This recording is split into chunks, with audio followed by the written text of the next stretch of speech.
같이 기도하고 말씀 생각하십시다.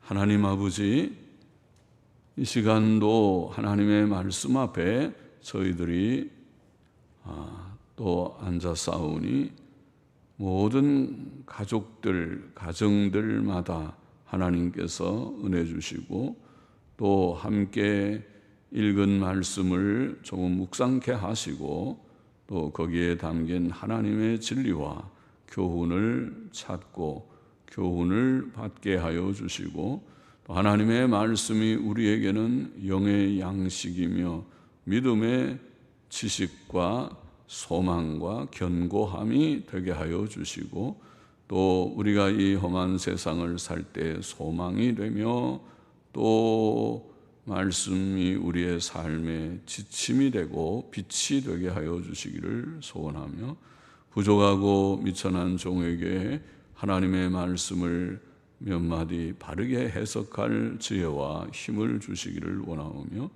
감사하며 예수님의 이름으로 기도하옵나이다. 아멘. 아멘. 자, 요한계시록 20장 1절부터 6절 말씀을 우리가 좀 생각해 보겠습니다. 자, 요한계시록은 참 어려운 성경이고 그래서 목사들이 해석하기를 주저하는 그런 성경 중에 하나일 것이고 그 가운데서도 요한계시록 20장 1절부터 6절 그리고 그 이후에 몇 절은 천년왕국에 대한 내용으로 이 견해들이 3개 내지 4개의 견해가 있는 어려운 난해 구절입니다. 그래서 우리가 해석하는 데 조심스러움이 있습니다. 천년왕국이 무엇인가? 또 천년왕국이 있는가? 또 있으면 천년왕국은 어떤 성격의 왕국인가? 천년왕국에 대해서 3가지 견해 혹은 4가지 견해가 있습니다. 3가지, 4가지라는 말은 세 번째 제가 말하려고 하는 견해는 또 그 안에 내용적으로는 2가지가 있어서 그래서 2 견해로 또 좀 나뉘어 생각할 수도 있기 때문에 크게는 3가지 또 조금 더 나누면 4가지의 견해라고 할 수 있습니다. 우선 첫 번째 견해라고 할 수 있는 것은 천년왕국을 신약교회 시대로 보는 견해입니다. 그래서 천년왕국은 다른 것이 아니고 신약교회 시대다. 이 지금 천년왕국이라는 말이 20장에 1절 이하의 몇 절에 지금 나와 있는데 곧 읽겠습니다만은 천년왕국은 다른 것이 아니고 신약교회 시대다. 이렇게 보는 많은 개혁교회들, 개혁신학자들이 옛날부터 그런 견해를 많이 가졌습니다. 자, 그것을 우리가 좀 신학용어로는 무천년설이라 그렇게 말하는 무천년은 천년왕국이 따로 있는 것이 아니고 천년왕국은 교회 시대다. 지금 교회 시대가 2000년이 지났으니까 그러니까 또 앞으로 몇 년이 더 계속될지 모르니까 그러니까 문자적 천년이 아니고 이거는 교회 시대다. 이걸 무천년설 그렇게 말하는 천년왕국은 따로 있는 것이 아니다. 그런 견해와 같이 그런 말과 같이 둘째의 견해는 천년왕국을 교회 시대 후기에 복음의 황금 시대다. 그러니까 교회가 지금 2000년 내려오고 있는데 교회가 점점 발전하고 복음을 많이 전하고 이 세상이 복음화되고 해서 그래서 복음이 아주 꽃피고 교회가 아주 큰 왕성하게 되고 사회에 영향을 끼치게 되고 사회의 모든 위정자들이나 또 사회의 많은 지식인들이나 백성들이 교인이 되고 교회의 영향을 받고 그래서 이 사회가 참 변화되는 그런 때가 천년왕국이다. 그러니까 복음의 황금시대라는 말이 그것이죠. 그걸 후천년설, 금방 들으면 후천년이 뭔가 그렇지만 후천년설. 우리가 번역을 그렇게 했어요. 후천년.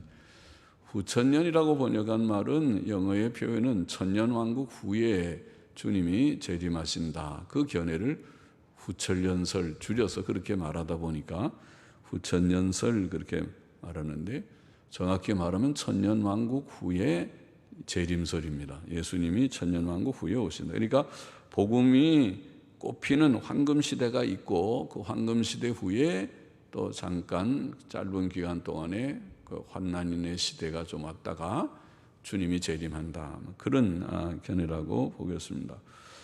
셋째의 견해는 이제 천년왕국을 성경의 말씀대로 믿는, 주께서 재림하셔서, 재림이 언제입니까? 19장 우리가 읽었죠. 지난 시간에 읽었으니까 19장에 주님이 백마 타고 오신다. 19장 11절 이하에 백마 타고 오셔서 그 다음에 그때 짐승과 거짓 선지자가 주님과 전쟁을 하다가 주님과 주의 천사들이 백마 타고 오고, 그때에 짐승과 거짓 선지자들과 그 군대들이 전쟁을 하다가 다 죽고, 짐승과 거짓 선지자가 잡혀서 산채로 유황불못에 던지운다 그랬죠. 그래서 재림이 19장, 그 다음에 20장은 그 다음에 짐승은 적그리스도라고 그랬고, 적그리스도와 거짓 선지자가, 적그리스도는 독재 국가입니다. 기독교를 탄압하는, 기독교와 반대되는, 그리스도를 대적하는 독재 국가와 또 그 독재 국가와 결탁한 배교적 교회, 배교한 교회, 종교단체죠. 배교한 교회와 그들이 먼저 하나님 앞에 벌을 받아서 유황불못에 던지고, 그리고 나서 그 다음에 천사를 보내서 용, 곧 사탄을 잡아서 그러니까 사탄과 그 다음에 짐승과 거짓 선지자는 이 마귀의 사탄의 삼위일체와 같으죠. 그러니까 이 세 사탄이 제일 핵심 그런 존재고, 그 다음에 사탄의 앞잡이를 하는 적그리스도적 국가, 독재 국가와 기독교를 탄압하는 독재 국가와, 그리고 거짓 선지자라고 표현되는 배교한 교회, 이것인데, 앞에 적그리스도와 거짓 선지자는 먼저 지옥에 들어가고, 그 다음에 사탄을 결박해서 무저갱에 넣어서 감금하는 천년 동안, 그때에 사탄이 감금되고 적그리스도와 거짓 선지자는 지금 다 지옥 갔으니까 세상에는 평화로운 그런 시대가 온다. 평화의 왕국이 온다. 그것이 천년왕국이다. 그런 견해이죠. 그러니까 주님이 재림하셔서 천년왕국을 세우신다. 간단히 말하면 그렇습니다. 그것은 전천년선, 천년 전에 주님이 재림하신다. 그러니까 주님이 재림하신 후에 천년이 시작된다. 그 말이죠. 그러면 재림 후에 천년이 있다는 견해입니다. 그것을 전천년, 잘못 알면 혼돈하죠. 그게 왜 전천년이냐. 재림 후에면은 그게 후천년 하면 어떤가 싶기도 하죠. 혼동이 되는데 번역을 그렇게 해서 그래요. 프리밀레니얼리즘이라고 하는 밀레니움이 천년왕국이라는 말인데, 프리라는 말은 천년왕국 전에 그 말이에요.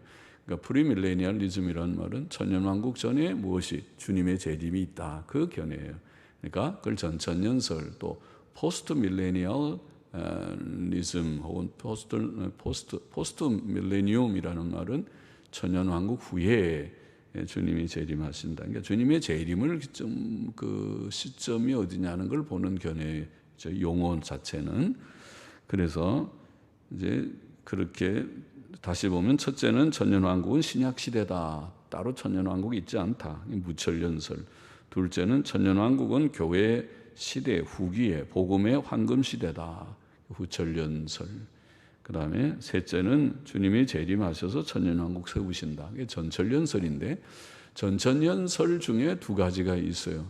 전천년이긴 한데, 전천년 주님이 천년왕국을 세우는데, 어떤 이들은, 한 견해를 가진 사람들은 그 천년왕국이 구약적이다. 구약 성경. 그러니까 그것은 구약의 선지서들을 보면 메시아가 오시면 다시 이스라엘이 회복되고, 그러면 회복된 그것 중에 에스겔서 같은 것을 보면 성전이 예루살렘에 세워지고 제사 제도가 다시 회복되고 절기가 다시 지켜지고 그런 표현들이 있어요. 그것을 문자적으로 그들이 해석해서 천년왕국이 구약적이다, 구약의 제도가 회복된다, 그렇게 생각하는 그런 정말 아주 문자적인 보수주의자들이죠. 그래서 그것을 신학적으로는 세대주의 그렇게 말합니다. 세대주의적인 종말론 그렇게 말합니다. 그런 세대주의적인 종말론을 가진 사람들이 있고, 전철연사 중에 또 두 번째 전철련 속에는 역사적 전철련, 그래서 세대주의까지는 가지 않고, 왜 그렇게 가지 않느냐면 신약 성경은 이미 구약이 완성된 것인데 주님이 다 십자가 사역으로 완성했는데 천년왕국에서 뭐 다시 제사제도가 회복되고 또 성전이 건립되고 그것은 아니다고 본다. 그렇게 신약 성경의 빛 아래서 천년왕국을 봐야 된다, 그렇게 보는 생각이죠. 그런 것을 역사적 전철련이라는 말은 아주 초대교회 중에 그런 천년왕국을 믿은 사람들이 몇 명 있어요, 초대 교부들 중에. 그래서 역사적 전철련, 그렇게 오래전에 그런 견해를 가진 자들이 있다, 그런 뜻이죠. 그래서 그 천년왕국의 성격이 신약적이다. 그러니까 전철연설 속에 천년왕국이 구약적이냐 신약적이냐, 두 견해가 나뉜다는 말이죠. 그런 본문을 우리가 좀 보십시다. 1절 보십시다. 또 내가 보매 천사가 무저갱 열쇠와 큰 쇠사슬을 그 손에 가지고, 비유적인 표현이죠. 무저갱 열쇠와 큰 쇠사슬을 손에 가지고 하늘로서 내려와서 용을 잡으니 곧 옛 뱀이요 마귀요 사탄이라. 그것이 악의 가장 핵심적인 존재죠. 악의 핵심적인 인물이 사탄이죠. 근데 그걸 용이라, 용, 옛뱀, 마귀, 사탄, 다 별명이 다르지만은 이름 명칭이 다른 한 존재입니다. 용, 옛뱀, 마귀, 사탄. 잡아 1000년 동안 결박하여 무저갱에 던져 잠그고. 사탄을 잡아서 1000년 동안, 아까 무저갱 열쇠를 가지고 왔다, 천사가 비유라고 그랬습니다. 무저갱 열쇠를 열고 무저갱이라는 곳에다가 또 큰 쇠사슬을 가지고 사탄을 딱 잡아서, 사탄도 영인데 우리가 영이 쇠사슬을 가지고 잡아지는 것이 아니죠. 비유라고 말했습니다. 사탄을 결박한다는 것입니다. 단단히 결박해서 무저갱이라고 하는 그 곳에 사탄을 집어넣는다, 그렇게 표현했습니다. 그래서 던져 잠그고 그 위에 인봉하여, 딱 인을 쳐서 아무도 열지 못한다, 하나님이 허락하지 않으면 열지 못한다. 인봉하여 1000년이 차도록 다시는 만국을 미혹하지 못하게 하였다가 1000년 동안은 꼼짝없이 거기 있어라, 그리고 인봉을 했어요. 그러니까 마귀가 그 무저갱 속에 들어가니까 만국을 미혹할 수가 없죠. 마귀가 이 세상에 활개를 쳐야 모든 사람들을 다 미혹하고, 또 모든 잘못된 문화들, 세상 문화들, 모든 음란 문화들, 모든 잘못된 문화들을 다 동원하게 되는데, 그런 것을 못하게 미혹하지 못하고, 또 모든 사상들, 철학이나 종교나 또 이단들이나 이것이 다 사탄의 활동들이 아니겠습니까? 그래서 그런 사탄의 역사들이 많은데 그것을 다 못하도록 인봉하고 결박해서 무저갱에 던져놓고 인봉한다, 그렇게 표현했고, 1000년이 차도록 다시는 만국을 미혹하지 못하게 하였다가 그 후에는 잠깐 노일이라, 이렇게 되어 있습니다. 그러면은 이 무저갱에 사탄 넣는 것은 영원히 있는 것이 아니라 1000년 동안만, 그 후에 1000년 후에는 놓여나서 또 만국을 미혹하는 일이 조금 있을 것이다, 암시하고 있는 것이죠. 이게 무저갱이라는 한자어는 끝이 없는 곳이라, 구덩이라, 그 말이죠. 무저갱, 영어로는 바텀이 우리가 끝에 바닥, 밑바탕을 바텀 그러죠. bottomless, LESS 하면은 끝이, 바탕이 없는, 밑바탕이 없는 그러면 pit는 구덩이 같은 겁니다. bottomless pit라고 할 수 있지. 그러니까 끝없는 우리가 모든 구덩이는 다 끝이 있어야 되는데 끝이 없는 구덩이, 이런 표현이에요. 무적행, 무서운 곳이죠. 세상에 끝이 없이 큰없이 내려가면 어디로까지 가겠는 무적행 이 표현입니다. 그것은 사탄과 악령들의 감금 장소로 표현된 곳이라고 보입니다. 깊은 구덩이라는 말이죠. 하나님께서 이 깊은 구덩이 속에 사탄과 악령들을 다 거기다가 집어넣으실 것이다. 그래서 우선 천년왕국에 이 대표적으로 사탄을 거기에 집어넣는다, 이렇게 표현했습니다. 천사는 하나님께서 주신 큰 권세를 가지고 용을 잡아서 거기에 넣었습니다. 이 용이 바로 큰 뱀이고 마귀고 사탄이고, 그렇게 명칭은 다르지만은 그것이 바로 용입니다. 이 용, 큰 뱀은 에덴 동산에서 하와를 유혹한 바가 있죠. 하와에게 접근해서 선악과 따먹으라고 한 그 바로 뱀입니다. 그것을 표현합니다. 그것은 사탄의 화신이었구나. 그때 그 뱀은 실제 뱀일 수 있지만은, 그러나 사탄이 그 속에 들어가서 그가 그런 인류를 타락시키는, 범죄케 하는 그런 일을 하였구나 알게 됩니다. 그것을 마귀, 디아볼로스, 헬라어로 디아볼로스라는 마귀라는 말은 회방자, 참소자, 회방하고, 회방은 남 막 비방하는 것이죠. 남을 막 비방하는, 그것도 거짓되이 비방하는 것, 참 나쁜 일이죠. 사람의 명예를 훼손하고 사람의 마음에 못을 받고 심령을 매우 상하게 만들고, 나쁜 말 들으면 그렇게 되는 거죠. 참 나쁜 일이죠. 사랑에 정반대되는 거죠. 이게 마귀가 하는 짓입니다. 마귀는 회방, 비방, 참소, 남을 헐뜯고 욕하고 거짓되이 그러라고 하는 것입니다. 성도가 해서는 안 되죠. 사타나스라고 하는 헬라어는 사탄이라고 번역한 사타나스라는 말은 원수, 대적자, 이런 뜻입니다. 원수, 대적하는 자가 사탄입니다. 마귀는 처음부터 인류를 범죄케 하고 타락시킨 자요, 하나님 앞에서 사람들을 회방하고 참소하는 자요, 마귀는 참소자로 있었습니다. 천국에서. 그러다가 천국에서 쫓겨났습니다.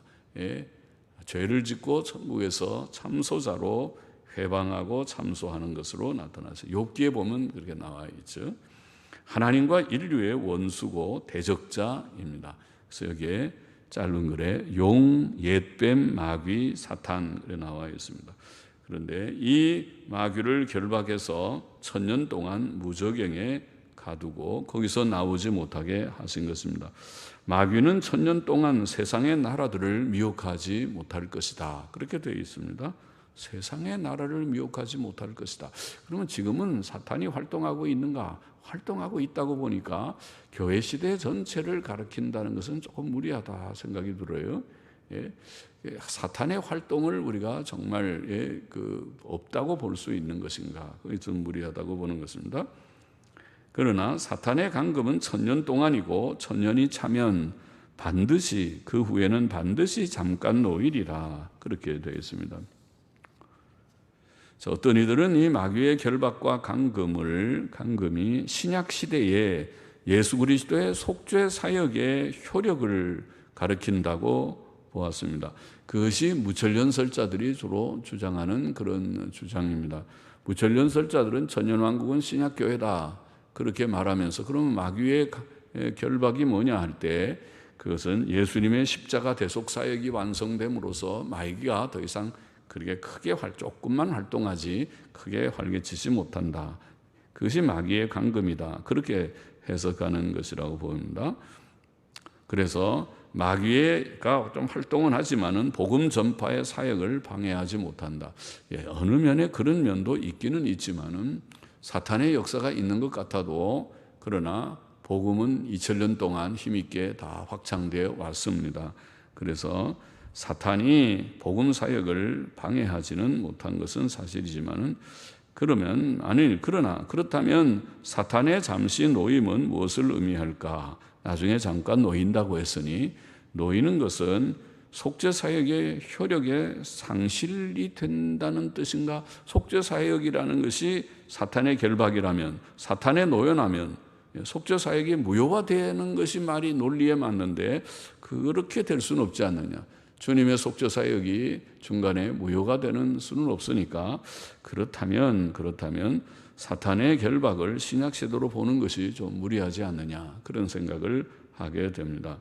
사탄의 결박이 신약시대 전체로 보는 것은 바른 해석이라고 보이지 않는 것입니다. 그 이상의 어떤 뜻, 문자 그대로 사탄이 정말 결박되어서 활동하지 못하게 제압되는 그런 시대라고 봐야 하지 않겠는가, 그런 말입니다. 그것은 예수님의 재림으로 이루어질 것이라고 봅니다.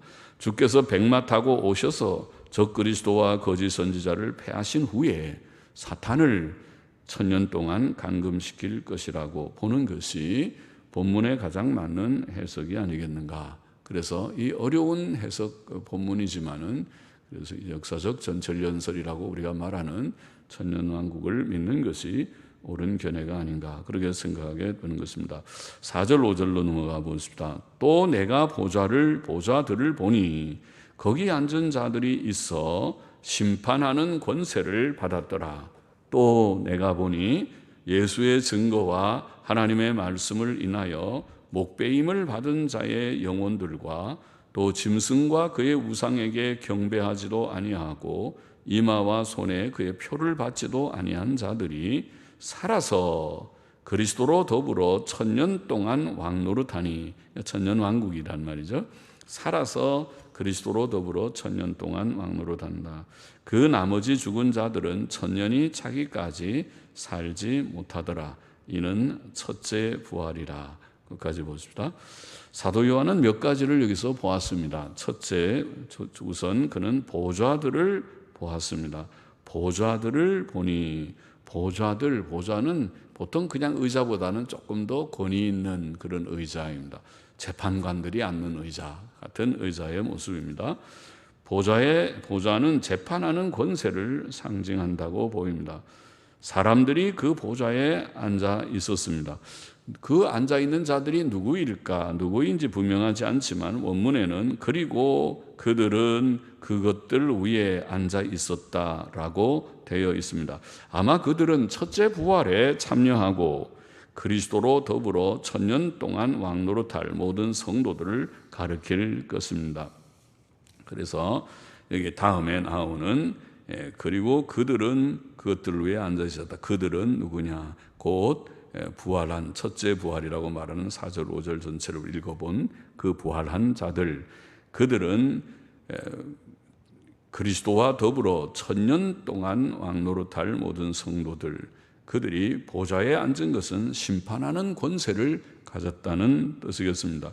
심판하는 권세를 받았다. 이게 심판하는 권세라고 번역하는 것은 보통은 심판이라고 번역하는 말이지만, 크리마라는 말은 그냥 심판이라는 말이지만 문맥상으로 그들이 심판을 받았다. 그 말은 심판하는 권세를 가리킨다고 보는 것이 헬라어 사전이나 또 그래서 영어 번역 쉽게 번역한 NIV 번역이라고 하는 영어 번역에는 아예 심판하는 권세라고 그렇게 번역하기도 했습니다.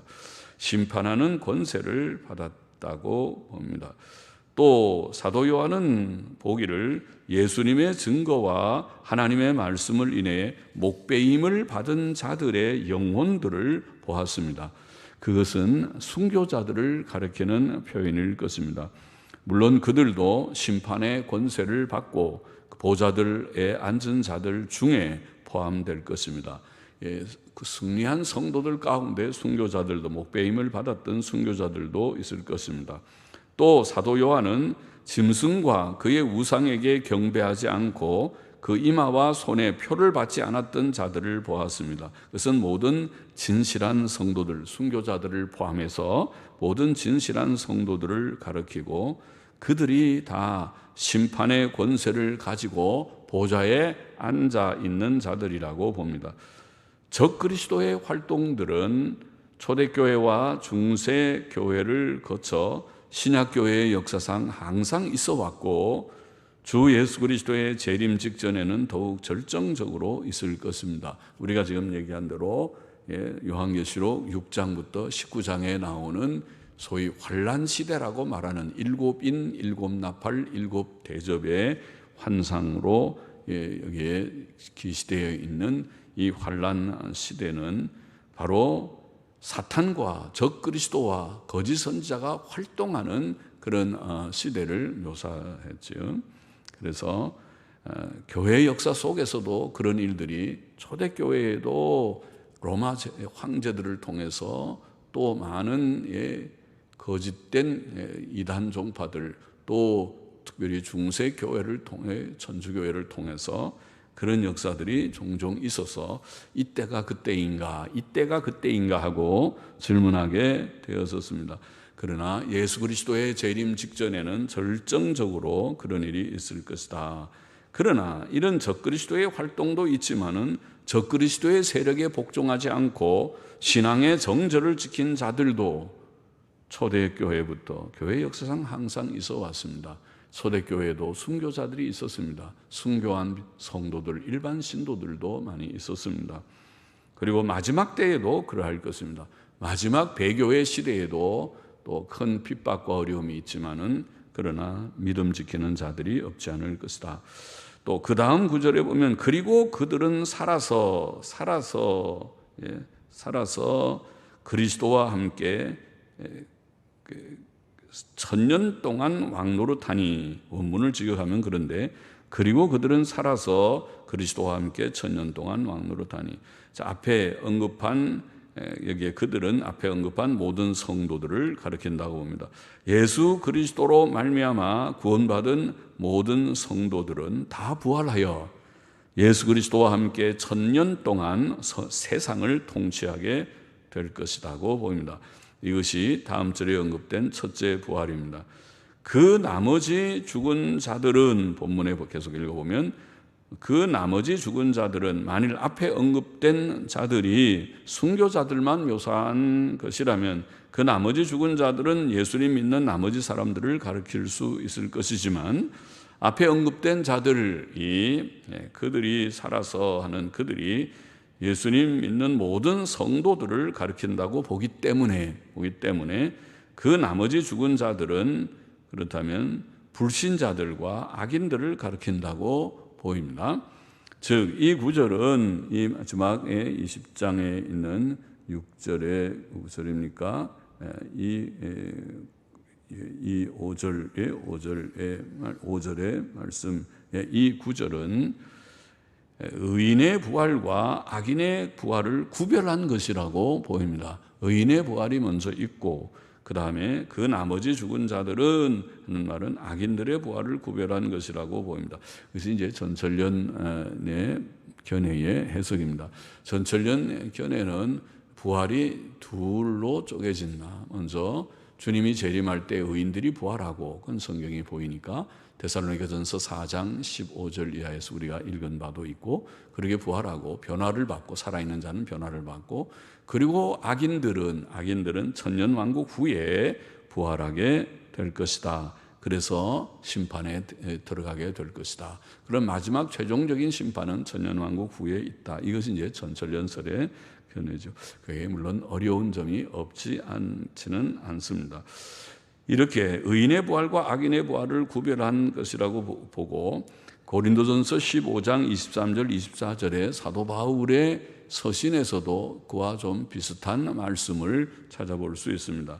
거기에 보면은 부활을 말하면서 각각 자기 차례대로 되리니 먼저는 첫 열매인 그리스도요, 그리스도의 부활이 첫째고, 그 다음에는 두 번째는 그리스도 강림하실 때 그에게 붙은 자요. 그렇죠? 성도들의 부활이죠. 주님이 데려오시는 성도들의 부활이에요. 그 후에는, 이 말이 그 후에는 나중이니 저가 모든 정사와 모든 권세와 능력을 멸하시고 나라를 아버지 하나님께 바칠 때라. 이것이 마지막 심판을 가리키는 말씀처럼 보이죠. 모든 정사, 권세, 능력을 멸하는 것은 마지막 이제 주님이 재림하셔서 모든 원수들을 다 파하시는 그런 일이 아니겠습니까? 그래서 그것을 멸하시고 나라를 아버지 하나님께 바칠 때라. 그러면 여기에 이 나라는 천년왕국이 그때 있다고 생각하면은 천년왕국 후에 이제 하나님의 주께서 다 악의 세력들을 다 멸하시고 나라를 아버지께 최종적으로 바치는 영원한 나라, 천국으로 들어가는 그런 것을 가리키는 말씀이 아닌가. 그렇게 보면 오늘 천년왕국과 비슷한 그런 말씀을 하신 것이다. 부활의 단계가 있다. 첫째는 그리스도, 그 다음에는 예수 믿는 성도들, 그리고 그 후에는 마지막 나중에 부활이 있다. 그런 뜻이라고 보입니다. 그러므로 오늘 본문으로 돌아가서 본문의 첫째 부활은 성도들의 영혼의 중생을 가리키는 말이 아니고 무천년은 여기에 첫째 부활을 영혼의 중생을 가리킨다고 보겠죠. 그래서 부활은 곧 교회 시대라. 그러면 교회 시대가 첫째 부활을 한 자다. 이렇게 해석해야 되는데 영혼의 중생을 가리키는 말이 아니고 성도들의 몸의 부활을 가리키는 말이라고 보는 것이죠. 우리가 전철연설은 특별히 이 부활이라는 말, 아나스타시스라고 하는 헬라어는 부활, 첫째 부활할 때 아나스타시스라는 이 부활이라는 원어는 고린도전서 15장에서 죽은 자들의 몸의 부활을 가리키는 말로 4번이나 12절, 13절, 21절, 42절에 부활할 때 아나스타시스 이 부활이라는 말을 썼습니다. 그리고 이 아나스타시스라는 이 부활이라는 말은 성경에서 중생,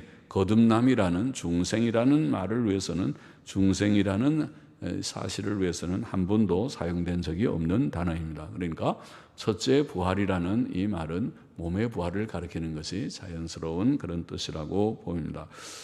그리고 6절 마저 보십시다. 이 첫째 부활에 참여하는 자들은 복이 있고 거룩하도다. 둘째 사망이 그들을 다스리는 권세가 없고 도리어 그들이 하나님과 그리스도의 제사장이 되어 천년 동안 그리스도로 더불어 왕노릇하리라. 첫째 부활에 참여한 모든 성도들은 복되다. 그렇게 말하는 그들은 몸의 구속, 곧 몸의 영광스러운 부활을 받은 자들이므로 완전히 거룩함을 얻은 자들이기 때문에 참 복된 것이죠. 그 부활에 참여하기를 원합니다. 둘째 사망, 곧 지옥 형벌이 그들을 다스릴 수 없습니다. 그들은 하나님과 그리스도의 제사장이 되어 천년 동안 그리스도와 함께 세상을 통치할 것이다. 그렇게 되어 있습니다. 지금 우리도 그리스도인이 제사장이긴 하지만은 세상을 우리가 통치하는 제사장은 아닌 것 같죠. 그러나 천년 왕국이 되면 사탄도 무저갱에 감금되고 그리고 이제 적그리스도와 거짓 선지자도 다 지옥불에 던지운 받은 때이라면 그러면은 이제 이 세상에 상당한 평화가 오게 되고 그때 성도들이 세상을 그리스도와 함께 통치하는 시대가 올 것이다. 그런 이제 내용이 되겠습니다.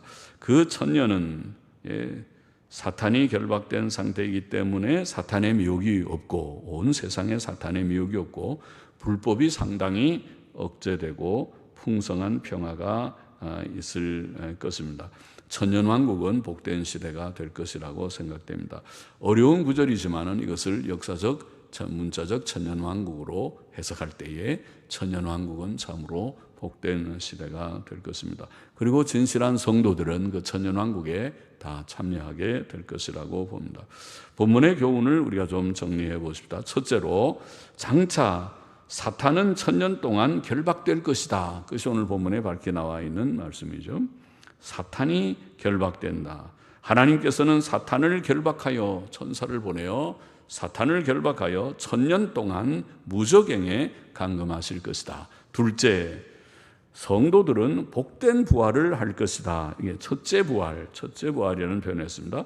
성도들의 부활. 그것은 고린도전서 15장 42절 이하에 나와 있는 썩지 않고 영광스럽고 강한 몸으로 신령한 몸으로 변화되는 그런 부활일 것입니다.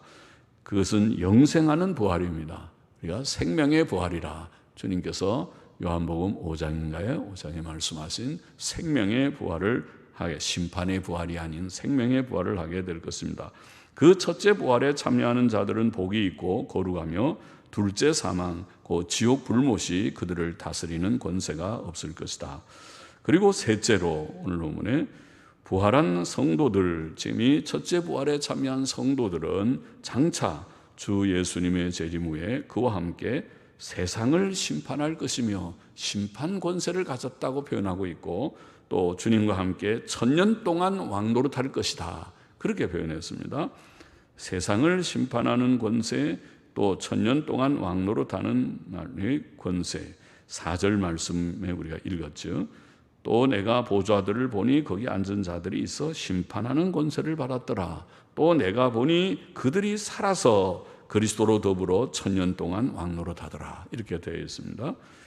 고린도전서 6장 2절에 보면 성도가 세상을 판단할 것을 너희가 알지 못하느냐, 그런 말씀이죠. 마지막 심판 때에 성도들이 주님과 함께 같이 협력자처럼 심판자로 세상을 판단할 것이다. 우리도 하나님의 심판대 앞에 서기는 하지만은, 그러나 성도들은 심판대 앞에 정죄되지 않을 것이고, 그리고 성도들이 또 주님과 함께 세상을 심판하는 일도 수행할 것이다, 그렇게 고린도전서 6장 2절은 보이고 있습니다. 디모데후서 2장 11절로 12절에 보면 이런 말씀이 있죠. 미쁘다 이 말이여, 우리가 주와 함께 죽었으면 또한 함께 살 것이요, 참으면 또한 함께 왕노릇할 것이요, 이런 표현이 있죠. 우리가 주님과 왕노릇할 것입니다. 물론 무궁세계 새하늘과 새 땅에서도 우리가 왕노릇한다, 그런 표현이 있죠. 우리가 요한계시록 22장 끝에 가보면, 그죠, 22장 5절입니까? 가보면은 끝에 저희가 세세토록 왕노릇하리로다, 그런 표현이 있어요. 그래서 우리가 세세토록 왕노릇하는, 천국은 하나님의 나라이지만은, 하나님이 왕이시지만은 우리 성도들도 세세토록 왕노릇한다고 하는 것을 보면 마치 민주국가와 비슷하다고 보입니다. 그래서 모든 성도들이 주님이 주시는 그런 어떤 권한을 가지고 세상을 다스리는, 세상에서 우리가 왕노릇하는 것이라고 이렇게 표현하고 있으니까 그것이 신기한 표현이지요. 그처럼 이제 그러나 우리가 천년왕국은 1000년 동안 왕노릇한다, 이렇게 표현했으니까 우리가 주님과 함께 왕노릇할 것이다. 부활한 성도들은 복되다. 세상을 심판할 권세와 1000년 동안 왕노릇하는 그런 권세를 부여받게 될 것이다, 그런 말씀을 하셨습니다. 우리가 주님 진실이 믿는 자들로서 주님 믿고 또 첫째 부활에 참여하고 주께서 주신 이 놀라운 특권을 누리게 되는, 왕노릇하는 특권을 누리게 되는 그러한 복을 우리가 다 누리기를 원합니다. 기도하십시다. 하나님 아버지, 부족한 종이 오늘도 계시록 20장의 내용을 조금 해석하며 또 함께 말씀의 뜻을 묵상했습니다. 하나님 아버지, 어려운 그런 천년 왕국에 대한 말씀이지만은, 또 많은 의견들이 나뉘는 말씀이지만은, 그러나 우리가 역사적 전철연선, 한국의 장로교회가 또 오래전 평양신학교 때부터 견지하여 온 역사적 전철연설의 견해를 우리가 소개하고, 또 그 견해로 이 본문을 해석하고, 또 하나님께서 천년왕국의 복을 성도들에게 예비하셨다고 하는 말씀을 묵상했습니다. 하나님, 오직 주님을 진실히 믿고 땅에서는 여러 가지 어려운 일들이 없지 않지만은 주님의 은혜로 믿음 지키고 또 믿음의 순결성을 잘 지켜서 장차 첫째 부활에 다 참여하고 또 주님이 주시는 심판 권세와 왕노릇하는 권세를 누리는 저와 우리 모두가 다 되기를 소원합니다. 감사하며 예수님의 이름으로 기도하옵나이다. 아멘.